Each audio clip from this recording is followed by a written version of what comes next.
നിങ്ങൾ എയർപോർട്ടിൽ ജോലി അന്വേഷിക്കുന്നുണ്ടോ? UAE റാസൽ ഖൈമ എയർപോർട്ടിലേക്ക് ഏറ്റവും പുതിയ ജോബ് ഒഴിവുകൾ വന്നിട്ടുണ്ട്. 5 കാറ്റഗറികളിലാണ് ഇപ്പോൾ നിയമനം നടക്കുന്നത്. നിലവിൽ വിസയിലുള്ളവർക്കും വിസിറ്റ് വിസയിലുള്ളവർക്കും നാട്ടിലുള്ളവർക്കും അപ്ലൈ ചെയ്യാം.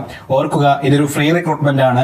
യാതൊരു രീതിയിലുള്ള സർവീസ് ചാർജ് ഒന്നും തന്നെ ഉണ്ടാവില്ല. വന്നിരിക്കുന്ന ഒഴിവുകളിൽ ഇവ ഉൾപ്പെടുന്നു: സെയിൽസ് സ്റ്റാഫ് ഡ്യൂട്ടി ഫ്രീ ഷോപ്പിലേക്കും, junior airport duty officer airport duty ഡിപ്പാർട്ട്മെന്റിലേക്കും, പ്ലംബർ സൂപ്പർവൈസർ പ്ലംബിംഗ് കാറ്റഗറിയിലേക്കും, കൂടാതെ student internship programme, fire fighter fire and safety ഡിപ്പാർട്ട്മെന്റിലേക്കുമാണ് വന്നിരിക്കുന്ന ഒഴിവുകൾ. ഈ ഒഴിവുകളിലേക്ക് അപേക്ഷിക്കാൻ ഒരു ഹൈസ്കൂൾ ബിരുദമോ ഡിപ്ലോമയോ തത്തുല്യമോ ആവശ്യമാണ്. കൂടാതെ ഇംഗ്ലീഷ് ഭാഷയിൽ പ്രാവീണ്യവും. ഇനി എങ്ങനെയാണ് അപ്ലൈ ചെയ്യേണ്ടതെന്ന് പറഞ്ഞുതരാം.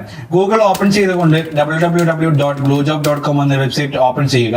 അതിനകത്ത് റാക്ക് ഇന്റർനാഷണൽ കരിയർ എന്ന് സെർച്ച് ചെയ്ത് കഴിഞ്ഞാൽ റാസൽ ഖൈമ എയർപോർട്ടിലേക്ക് വന്നിരിക്കുന്ന വാക്കൻസികൾ കാണാൻ സാധിക്കും. അതിൽ നിങ്ങൾക്ക് അനുയോജ്യമായ വാക്കൻസി സെലക്ട് ചെയ്തതിനു ശേഷം അപ്ലൈ നോ ബട്ടണിനകത്ത് ക്ലിക്ക് ചെയ്ത് കഴിഞ്ഞാൽ റാസൽ ഖൈമ എയർപോർട്ടിന്റെ ആപ്ലിക്കേഷൻ ഫോം കാണാൻ സാധിക്കും.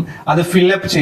ഒപ്പം നിങ്ങളുടെ കവർ ലെറ്ററും സിവിയും സബ്മിറ്റ് ചെയ്ത് കൊടുക്കുക. ഇതുപോലെയുള്ള ലേറ്റസ്റ്റ് ജോബ് അപ്ഡേറ്റുകൾ നിങ്ങൾക്ക് ഇന്ന് ലഭിക്കാൻ വേണ്ടിയിട്ട് ഞങ്ങളുടെ പേജ് ഫോളോ ചെയ്യുക. ഞങ്ങളുടെ വാട്സ്ആപ്പ് കമ്മ്യൂണിറ്റിയിൽ ജോയിൻ ചെയ്യാൻ താല്പര്യമുള്ളവർ ബയോയിൽ നൽകിയിട്ടുള്ള ലിങ്ക് വഴി ഗ്രൂപ്പിൽ ജോയിൻ ചെയ്യാവുന്നതാണ്. നിങ്ങൾക്ക് എന്തെങ്കിലും ഡൗട്ട് ഉണ്ടെങ്കിൽ കമന്റ് വഴി അറിയിക്കുക. തീർച്ചയായിട്ടും ഞങ്ങൾ നിങ്ങൾക്ക് റീപ്ലൈ തരുന്നതായിരിക്കും.